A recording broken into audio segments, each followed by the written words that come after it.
तो प्यारे बच्चों नमस्ते। कहते हैं हवाओं के भरोसे मत उड़, चट्टानें तूफानों का भी रुख मोड़ देती है। कहते हैं हवाओं के भरोसे मत उड़, चट्टानें तूफानों का भी रुख मोड़ देती है। अपने पंखों पर भरोसा रख, अपने पंखों पर भरोसा रख, हवाओं के भरोसे तो पतंगे उड़ा करती है। प्यारे बच्चों आज हम लोग हिंदी में गद्य खंड पढ़ेंगे जिसका चैप्टर 2 लेकर आए हैं, ठीक है, जिसका नाम है 20 के दांत। ठीक है, ये बहुत इंपॉर्टेंट चैप्टर है। भी 20 के दांत एक कहानी है और इसमें भी लगभग 30 प्लस ऑब्जेक्टिव है इसमें, और मस्त VVI ऑब्जेक्टिव है। इसको भी आप लोग शुरू से लेकर अंत तक देखिए और आप लोग थोड़ा वीडियो को शेयर कीजिए अपने अपने दोस्तों के पास। अगर आप चैनल पर नए होंगे और पहली बार मेरे वीडियो को देख रहे हैं तो अगर चैनल को सब्सक्राइब नहीं किए होंगे तो चैनल को सब्सक्राइब जरूर कीजिएगा, क्योंकि आप लोगों को मेरे को सपोर्ट करने की ज़रूरत है। क्योंकि आप लोग जितना सपोर्ट कीजिएगा उतना हम मोटिवेट होंगे और आपके पास वीडियो अधिक से अधिक लाने की कोशिश करेंगे, जिससे आप लोगों को पढ़ाई में कोई बाधा ना हो। ठीक है, और हमारा जो लक्ष्य है कि इस बार क्लास 10th में जितने भी एग्ज़ाम देने के लिए जाएगा लड़का, उसको इतना तैयारी करा देना है अच्छा कि उसको ऑब्जेक्टिव में तो कोई दिक्कत ना हो, प्लस सब्जेक्टिव का भी हम लेकर आएंगे।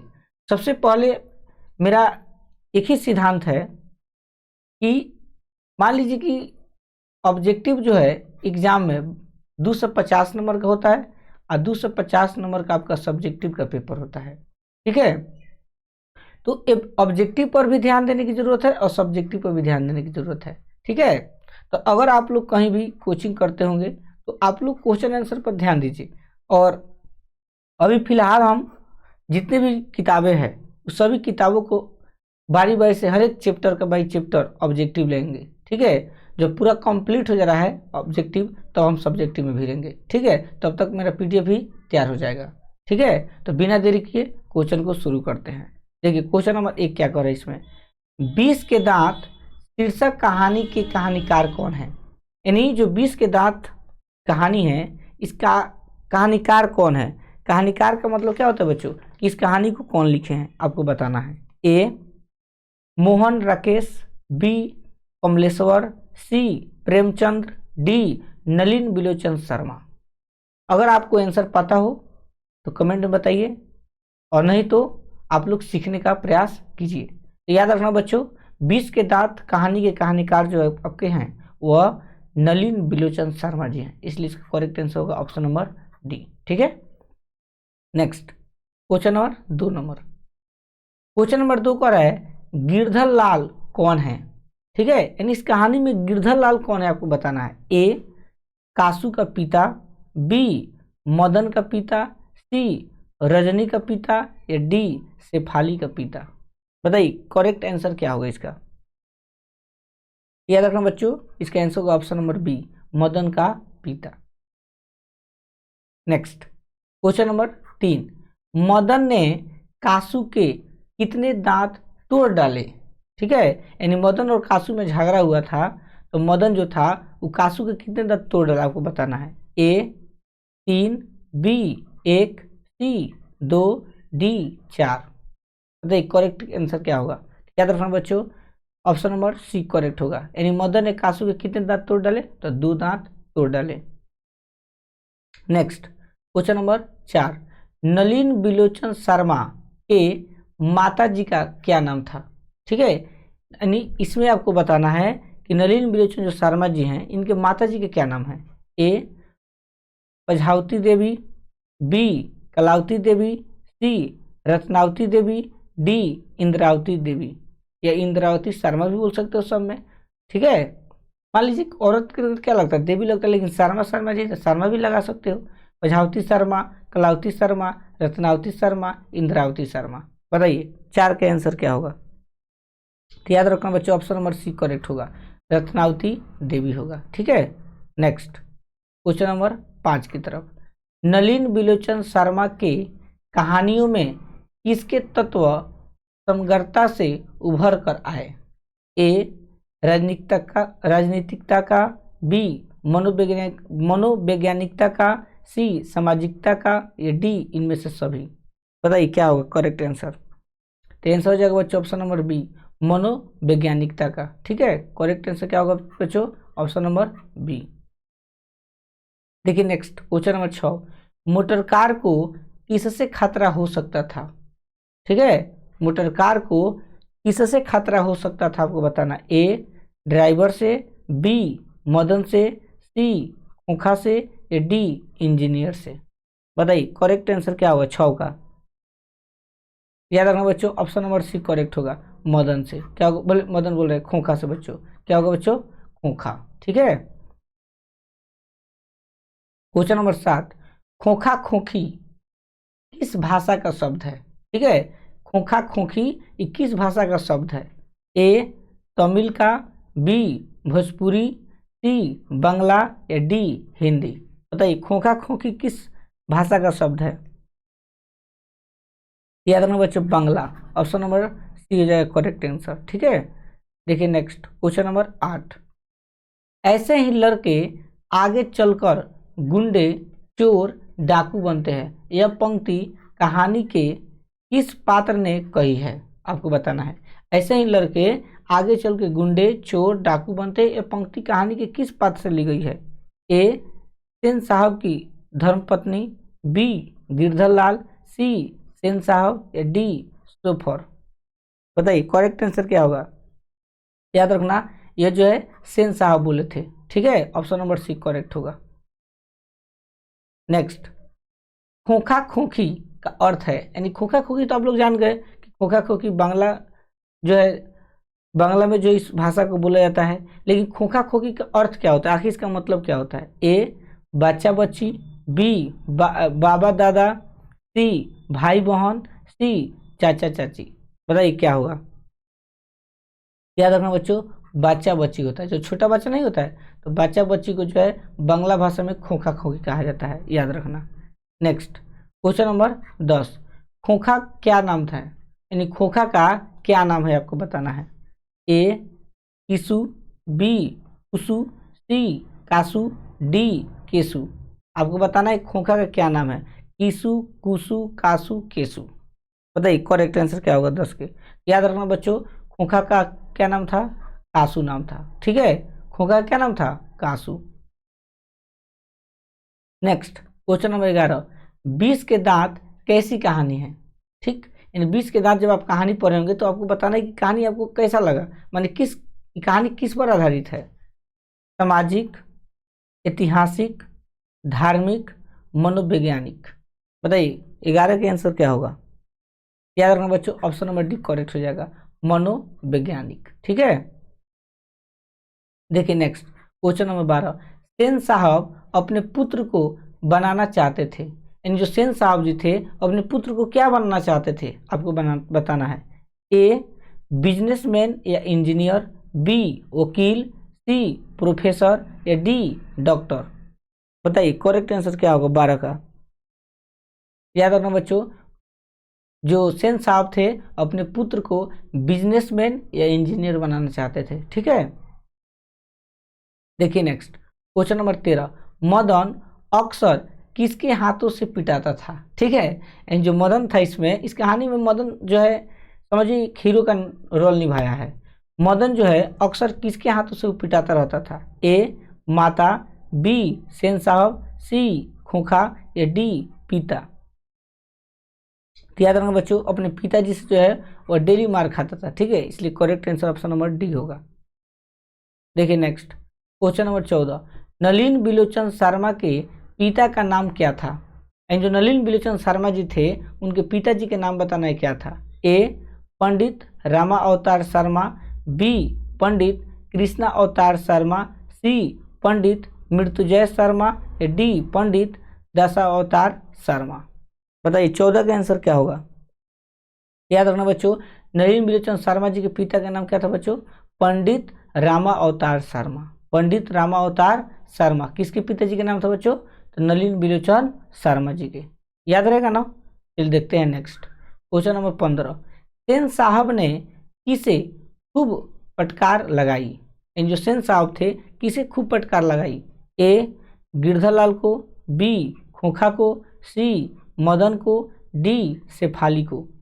बताइए 15 का आंसर क्या होगा बच्चों। तो याद रखना ए हो जाएगा गिरधरलाल को, क्योंकि गिरधरलाल जो है सेन साहब के यहाँ क्या करते थे, फैक्ट्री में नौकरी का काम करते थे, एक नौकर के रूप में रहते थे। ठीक है, देखिए नेक्स्ट क्वेश्चन नंबर 16, 20 के दांत कहानी किस वर्ग के अंत विरोधों को उजागर करती है। इन जो 20 के दांत कहानी है ये किस वर्ग के अंत विरोधों को उजागर करती है। ए निम्न वर्ग का, बी उच्च वर्ग का, सी मध्यम वर्ग का, या डी व्यापारी वर्ग का। बताइए क्या होगा आंसर बच्चों। याद रखना बच्चों ऑप्शन नंबर करेक्ट सी होगा, मध्यम वर्ग का, न ज़्यादा गरीब न ज़्यादा अमीर, जो मीडियम में रहते हैं उन लोगों पर कहानी को क्या किया गया था, बनाया गया था। Next question number 17, Madan kasu के साथ किस खेल में शरीक होना चाहता था। शरीक का मतलब समझते हैं, मिलजुल कर खेलना, यानी कासू जो है मदन के साथ किस खेल में शरीक होना चाहता था। ए फुटबॉल के खेल में, बी हॉकी के खेल में, सी बैडमिंटन के खेल में, या डी लट्टू के खेल में। याद रखना बच्चों ऑप्शन नंबर डी हो जाएगा करेक्ट। वो लट्टू नचाना चाहता था, जो कासू था ना वो मदन के साथ मिलकर लट्टू नचाना चाहता था, इसलिए इसका आंसर हो जाएगा लट्टू के खेल में। ठीक है, करेक्ट आंसर हो जाएगा option number D. Next question number 18, Sen साहब किसके व्यंग से ऐंठ कर रह गए। सेन साहब जो है किसके व्यंग से ऐंठ कर रह गए, किसकी बातों को सुनकर उनको बहुत अपमानित महसूस हुआ। ए पत्रकार महोदय के व्यंग से, बी मुखर्जी साहब के व्यंग से, सी सिंह साहब के व्यंग से, या डी गिरधरलाल के व्यंग से। बताइए 18 का आंसर क्या होगा बच्चों। 18 का आंसर हो जाएगा ऑप्शन नंबर ए, पत्रकार महोदय के व्यंग से। ठीक है, चलते हैं नेक्स्ट क्वेश्चन नंबर 19 की तरफ। मदन की उम्र क्या थी, यानी मदन कितने वर्ष के था आपको बताना है। ए 5-6 वर्ष या 5-6 साल का, बी 7-8 साल, डी 3-4 साल, या डी 9 साल, 9 या 10 साल। बताइए, तो करेक्ट आंसर बच्चों हो जाएगा ऑप्शन नंबर ए, 5-6 साल का था। ठीक है, देखिए नेक्स्ट क्वेश्चन नंबर 20, मदन किसका पुत्र था। ये जो मदन था वो किसका पुत्र था आपको बताना है। सेन साहब के, बी गिरधरलाल, सी सोफर, और डी सिंह साहब। तो याद रखना बच्चों इसमें आंसर हो जाएगा आपका ऑप्शन नंबर बी गिरधरलाल। और जो सेन साहब थे वह कासू के पिताजी थे। याद रखना किसके बच्चों, कासू। तो कासू है ना, कासू को किस नाम से और जानते हैं हम लोग, खोखा के नाम से, खोखा। ठीक है, खोखा यानी खोखा और कासू। ठीक है, इन दोनों जो है प्रवाची है। जैसे कासू की अगर बात की जाए तो समझिए खोखा का बात हो रहा है, खोखा की बात की जाएगा तो कासू। और इनके पिताजी का क्या नाम था, तो सेन साहब। लेकिन यहाँ बात हो रहा है मदन का, तो मदन किसका पुत्र था, तो गिरधरलाल का। तो ऑप्शन नंबर करेक्ट हो जाएगा बच्चों option number B. Question number 21, Nalin Vilochan Sharma Patna विश्वविद्यालय के हिंदी विभाग के अध्यक्ष कब बने, आपको बताना है। नलिन बिलोचन जो शर्मा जी थे वो पटना विश्वविद्यालय के हिंदी विभाग के अध्यक्ष कब बने आपको बताना है। ए 1958 में, बी 1957 में, सी 1963 में, डी 1959 में। बताइए करेक्ट आंसर क्या होगा। ऑप्शन नंबर बच्चों डी हो जाएगा। 1959 में जो है नलिन बिलोचन शर्मा पटना विश्वविद्यालय के हिंदी विभाग के क्या बने थे, अध्यक्ष बने थे। याद रहेगा ना। चलिए देखते हैं next question number 22, Nalin Vilochan Sharma का जन्म कब हुआ। जो नलिन बिलोचन शर्मा जी थे इनका जन्म बताना है कब हुआ था। ए 14 जनवरी 1915, बी 18 फरवरी 1916, सी 22 मार्च 1917, डी 24 अप्रैल 1918। बताइए करेक्ट आंसर क्या होगा 22 का। तो ऑप्शन नंबर बी हो जाएगा बच्चों करेक्ट आंसर। 18 फरवरी 1916 को जो है नलिन बिलोचन शर्मा का क्या हुआ था, जन्म हुआ था, इसलिए करेक्ट आंसर होगा ऑप्शन नंबर बी। देखिए next question number 23, Nalin Vilochan Sharma की मृत्यु कब हुई। जो नलिन बिलोचन शर्मा जी थे इनकी मृत्यु कब हुई आपको बताना है। ए 12 सितंबर 1961, बी 14 सितंबर 1961, सी 16 सितंबर 1961, डी 18 सितंबर 1961 में। बताइए करेक्ट आंसर क्या होगा बच्चों 23 का। याद रखना बच्चों ऑप्शन नंबर 1 करेक्ट होगा। 12 सितंबर 1961 में जो है नलिन शर्मा क्या हुआ था, मृत्यु हुआ था। एक मिनट यहाँ पर आप लोग कुछ बातें बताते हैं, याद रखना। यहाँ पर मृत्यु लिखा हुआ है ना, तो देखो परीक्षा में जब आप बैठेंगे तो मृत्यु के जगह आप लोग को हो सकता है निधन दे दे। क्या दे दे बच्चों? निधन दे दे, या हो सकता है कि आपको देहांत दे दे, देहांत, देहांत, ठीक है, निधन देहांत, ये भी आ सकता है, क्योंकि निधन देहांत का मतलब ही होता है मर जाना, ठीक है, याद रखना। चलिए बढ़ते हैं नेक्स्ट क्वेश्चन की तरफ। क्वेश्चन नंबर 24, नलिन बिलोचन शर्मा का जन्म कहाँ हुआ था? आपको बताना है।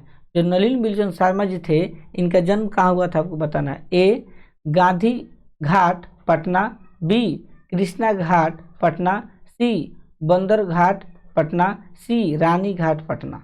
बताइए करेक्ट आंसर क्या होगा बच्चों 24 का? तो याद रखना बच्चों, आंसर हो जाएगा सी बंदर, यहाँ पर बदर घाट लिखा है, बंदर घाट पटना होगा, ठीक है। 25 नंबर, दृष्टिकोण किन की रचना है? आपको बताना है दृष्टिकोण किन की रचना है। ए रामा अवतार शर्मा, बी नलिन बिलोचन शर्मा, सी मोहन राकेश, डी प्रेमचंद्र। बताइए 25 का आंसर क्या होगा करेक्ट?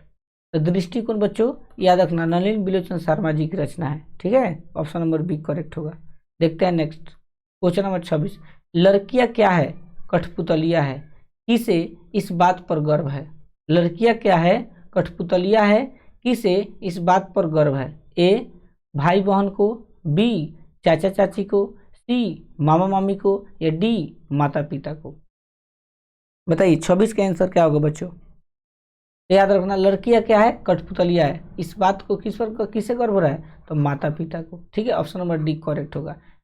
नेक्स्ट क्वेश्चन नंबर 27, कौओं की जमात में शामिल होने के लिए ललक गया, ठीक है, कौओं की जमात में शामिल होने के लिए ललक गया कौन? कौओ समझते हो? कौआ का मतलब क्या होता है? गरीब आदमी, गरीब लोग, ठीक है। ए कबूतर, बी हंस, और सी बतख, और डी मछली। तो इसमें जो है आपको कौओं की जमात में शामिल होने कौन लड़का था? तो हंस। हंस का मतलब कासू, और कौआ का मतलब समझिए मदन। तो मदन लट्टू नचा रहा था अपने दोस्तों के साथ, तो कासू को भी लट्टू नचाने का शौक था, तो जाकर उसमें मिलना चाहता था। तो यहाँ पर मुहावरा टाइप के बताया गया है, तो कौओं की जमात में शामिल होने कौन ललक गया? तो आपका हंस हो जाएगा। तो हंस का मतलब कासू, याद रखना। देखिए नेक्स्ट क्वेश्चन नंबर 28, किसके अनुसार सेनों ने सिद्धांतों को भी बदल दिया था? ठीक है, किसके अनुसार सेनों ने सिद्धांतों को भी बदल लिया था? ए बेटियों के अनुसार, बी खोखा के अनुसार, सी मदन के अनुसार, या डी गिरधर लाल के अनुसार। बताइए क्या होगा आंसर? याद रखना बच्चों, ऑप्शन नंबर बी करेक्ट होगा, खोखा के अनुसार, ठीक है। क्वेश्चन नंबर 29, सेन साहब की कितनी लड़कियां थी? आपको बताना है सेन साहब की कितनी लड़कियां थी? ए 3, बी 6, सी 5, डी 4। बताइए 29 का आंसर क्या होगा बच्चों? याद रखना बच्चों 5। सेन साहब की कितनी लड़कियां थी? 5 लड़कियां थी। देखिए नेक्स्ट क्वेश्चन नंबर 30, यह जो है लास्ट क्वेश्चन है, ठीक है। सोफर शब्द का अर्थ है, यानी सोफर शब्द का अर्थ बताने की सोफर का अर्थ क्या होता है? ए सभ्यता, बी संबंध, सी निर्माता हो जाता है, ठीक है यहाँ पर, डी ड्राइवर। बताइए 30 का आंसर क्या होगा बच्चों? याद रखना ड्राइवर होगा, सोफर का अर्थ होता है ड्राइवर।